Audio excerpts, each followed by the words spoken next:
जय भवानी। आप देखना शुरू कर चुके हैं एग्जाम जंक्शन तक स्टडी यूट्यूब चैनल और आज की बड़ी खबर के अंतर्गत बातें होंगी जो है इलाहाबाद हाईकोर्ट से आज या कल में जो है बड़ी भर्ती जो है कितने पदों पर देखने को मिल सकती है। बात हो रही पीएस एपीएस भर्ती की। और वहीं आज के समाचार पत्रों पे प्रमुख रूप से जो खबर है 9640 भर्ती का, जिसमें नायब तहसीलदार और लेखपालों को लेकर के इस प्रकार के जिन पेपरों में फिर दिखने लगे तो ये भर्ती कब तक आ सकती है, इसके बारे में भी बात की जाएगी। और एक खबर है एआरपी नियुक्ति में बीटेक को मान्य किया कोर्ट के द्वारा और आयोजन की जटिल प्रक्रिया से उत्तर प्रदेश लोक सेवा आयोग ने राहत दी, ओटीआर को लेकर की बात होगी। और यूपी ट्रिपल एस से कुछ नोटिस जो हैं उसकी चर्चा होगी। और टीजीटी परीक्षा जुलाई की बात कब तक हो सकती है, इसको भी जानेंगे आज की बड़ी खबर के अंतर्गत। आप देख रहे हैं एग्जाम जंक्शन तक स्टडी यूट्यूब चैनल। इस प्रकार के लेटेस्ट और ऑथेंटिक इन्फॉर्मेशन प्राप्त करने के लिए यदि चैनल को अभी तक सब्सक्राइब नहीं किए हैं तो चैनल को सब्सक्राइब करने के साथ ही साथ बेल आइकन को जरूर प्रेस करिएगा। जैसे ही वीडियो अपलोड होगी उसका नोटिफिकेशन आपको देखने को मिलेगा। तो चलिए वीडियो को शुरू करते हैं और देखते हैं क्या कुछ है आज के समाचार पत्रों में प्रतियोगी छात्रों के लिए जो इम्पोर्टेंट न्यूज़ है।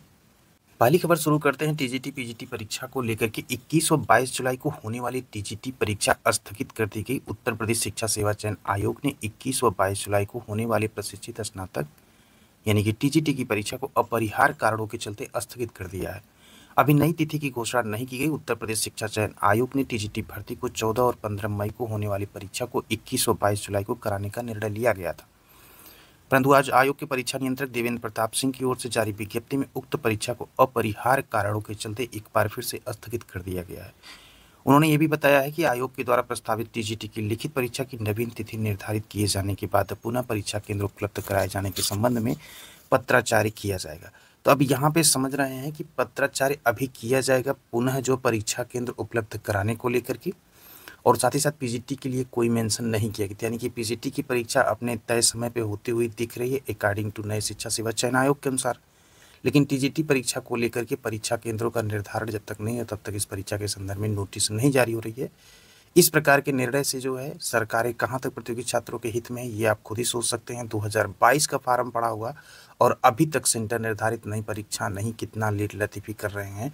क्या अगर इस प्रकार से लोकतंत्र में किसी और चीज़ के लिए लेट लतीफ़ी की जाए तो क्या लोकतंत्र चल पाएगा? तो प्रतियोगी छात्र जो होते हैं किसी न किसी विभाग में पहुँच कर वो भी नीति का एक भाग बनते हैं, और उनके साथ इस प्रकार से निर्णय खासकर शिक्षक भर्ती को लेकर अगर सरकार ले रही है तो सोचनीय विषय है, क्योंकि इस पे सरकार को त्वरित निर्णय लेना चाहिए।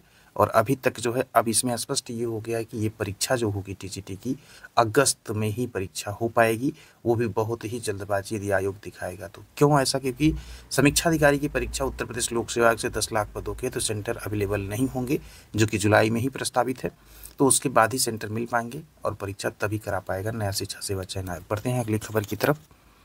वहीं अगली खबर है एआरपी की नियुक्ति में बीएससी के बराबर बीटेक की डिग्री। कोर्ट ने कहा कि नई भर्ती में एआरपी पद के लिए बीटेक वाले भी कर सकते हैं यहाँ पे आवेदन की बात की गई है, तो यहाँ पे बीएससी के समकक्ष माना जाएगा बीटेक को। बात हो रही है वर्तमान में जो शैक्षणिक संसाधन व्यक्ति एआरपी के तौर पे होते हैं, ये भर्ती प्रक्रिया थोड़ा सा आगे निकल चुकी थी। जो इसमें मामला गया उसमें राहत याची को नहीं दिया गया इसीलिए, और एआरपी गणित पद के लिए आवेदन कर सकता है अगली नई भर्ती में। यहाँ पे बीटेक वालों के लिए ये किया गया है। और न्यायमूर्ति सौरभ श्याम शमशेरी की एकल पीठ ने प्रशांत कुमार की याचिका का निस्तारण करते हुए यह निर्देश दिया है। वहीं अगली खबर है 9640 नायब तहसीलदारों और लेखपालों की भर्ती जल्द। ये पेपरों में जिन हमेशा आपको देखने को मिलेगा, कहीं से कोई स्पेस आपको माइंड को नहीं मिलेगा। भर्ती आ रही करके जो है समय को खींचा जा रहा है। आपको अच्छे से पता है कि जब पेट को लेकर के डिसीजन 23 को नहीं हो पाया तो फिर ये लेखपाल की भर्ती कैसे आयोग दे देगा? पहली खबर उसमें नोटिस तो आई नहीं। दूसरी चीज़ है पेट 25 को लेकर के अब फार्म भरना शुरू हुआ, तो जब तक पेट 25 की कंप्लीट एग्जाम होकर रिजल्ट नहीं आया तब तक जो है कहाँ पे हो पाएगा लेखपाल की भर्ती। तो इस प्रकार से पेपरों में जो है खबरें निकल जाती हैं कि लेखपाल के कुल जो है इतने पद में से इतने पद जो है इतना सेवा चयन आयोग को प्रस्ताव भेजा गया लगभग 7,500 का, और ये लगभग 6 महीने से भेजा गया है। इस प्रक्रिया को पूरी करने के लिए या तो पेट 23 को एक्सटेंड किया जाए तब तो प्रतियोगी छात्र अप्लाई कर सकते हैं, या तो पेट 25 हो गया होता तो अप्लाई कर सकते। बीच में कहाँ से हो सकता है? तो अभी न पेट 23 एक्सटेंड की नोटिस आई है न पेट 25 के एग्जाम हुए हैं, तो इससे स्पष्ट हो सकता है कि ये खबर कितनी ऑथेंटिक है, आप खुद अनुमान इसका लगा सकते हैं। बाकी यहाँ पे बार बार जो है सरकार के द्वारा आयोगों से यही कहते भर्ती प्रक्रिया तेजी की, जो सिर्फ कहा जाता वो स्टेटमेंट आप अखबारों में पढ़ लेते हैं लेकिन धरे के धरे रह जाती हैं वो खबरें। उसी प्रकार से ये भी खबर है कि जहाँ पे लगभग 7,531 32 पद लेखपाल के जो है नए उत्तर प्रदेश शिक्षा सेवा चयन आयोग के द्वारा जो है अधीनस्थ इसको फिल करना है, ये प्रस्ताव भेजा गया है। वहीं पे जो है 4694 जो है ये राजस्व लिपिक के रिक्त हैं और पदोन्नति सीधी भर्ती से जो भरे जाएंगे उसमें 1756 पद पदोन्नति वाले पदों को भरने के लिए राजस्व परिषद स्तर से। तो मुख्यमंत्री योगी आदित्यनाथ ने पिछले हफ्ते राजस्व विभाग की समीक्षा बैठक में निर्देश दिया था। माननीय मुख्यमंत्री जी के द्वारा बार बार निर्देश दिए जाते हैं, लेकिन उस पर अमल बहुत ही कम लाया जाता है। अभी ये आने वाले समय में क्या निर्णय होता है कि पेट 23 को एक्सटेंड किया जाएगा, तो उसके संदर्भ में भी आपको पता है, क्योंकि अभी दरवाजे बंद नहीं हुए हैं, इसलिए वो भी संभावना बन सकती है। बाकी की पेट 25 में प्रक्रिया काफ़ी लंबी है, इसलिए जो है इस पे विचार हो सकता है। तो जो भी अपडेट होगी वो आपको एग्जाम जंक्शन तक स्टडी यूट्यूब चैनल के प्लेटफॉर्म पे दे दिया जाएगा। बढ़ते हैं अगली खबर की तरफ। अगली खबर में नजर डालते हैं उत्तर प्रदेश लोक सेवा आयोग की तरफ से एलटी ग्रेड का विज्ञापन तो अभी फिलहाल नहीं आया, प्रवक्ता का भी विज्ञापन नहीं आया, लेकिन एक खबर निकल के आई उत्तर प्रदेश लोक सेवा आयोग से कि 21 लाख से अधिक अभ्यर्थियों को आवेदन की जटिल प्रक्रिया से राहत है। ये बात हो रही है ऐसे अभ्यर्थियों को आयोग की परीक्षाओं के लिए बार बार आवेदन नहीं करना पड़ेगा। और ये अब तक अलग अलग परीक्षाओं के लिए जो 21,64,019 अभ्यर्थी OTR की प्रक्रिया पूरी कर चुके हैं, यानी कि OTR नंबर जारी कर चुके हैं। ये अभ्यर्थी अब किसी भी परीक्षा के लिए आवेदन करेंगे तो OTR नंबर दर्ज करते ही एक क्लिक पर उनके आवेदन की प्रक्रिया पूरी हो जाएगी। इस प्रकार की प्रक्रिया तो पहले भी सही हो रही थी, अभी भी हो रही है। इसको लेकर के इतना खबर बनाने की क्या ज़रूरत थी?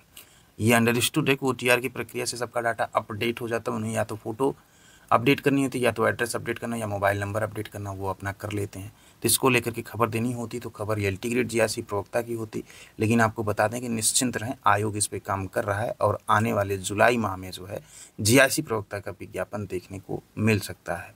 तो ये एक अपडेट है जो कि एग्जाम जंक्शन तक स्टडी यूट्यूब चैनल के प्लेटफॉर्म से बता दिया जा रहा है कि एलटी ग्रेड का भी विज्ञापन आपको उसके बाद ही देखने को मिलेगा, पहले जीआईसी प्रवक्ता का आएगा।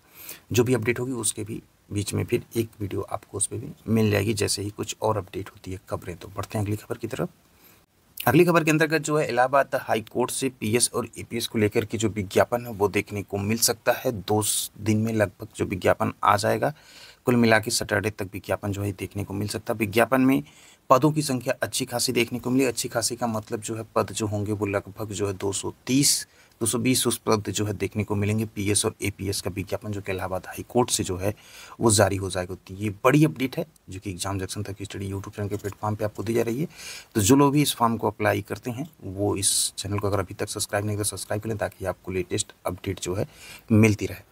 और बाकी UP-SSC से जो नोटिस है कुछ छोटी भर्तियों को लेकर के जो है उसके परिणामों को लेकर के वो भी देखने को मिल सकती है। तो मिलते हैं कुछ और बड़ी खबरों के साथ इसी प्लेटफॉर्म पे एग्जाम जंक्शन तक स्टडी यूट्यूब चैनल पर। आप देखते रहें एग्जाम जंक्शन तक स्टडी यूट्यूब चैनल।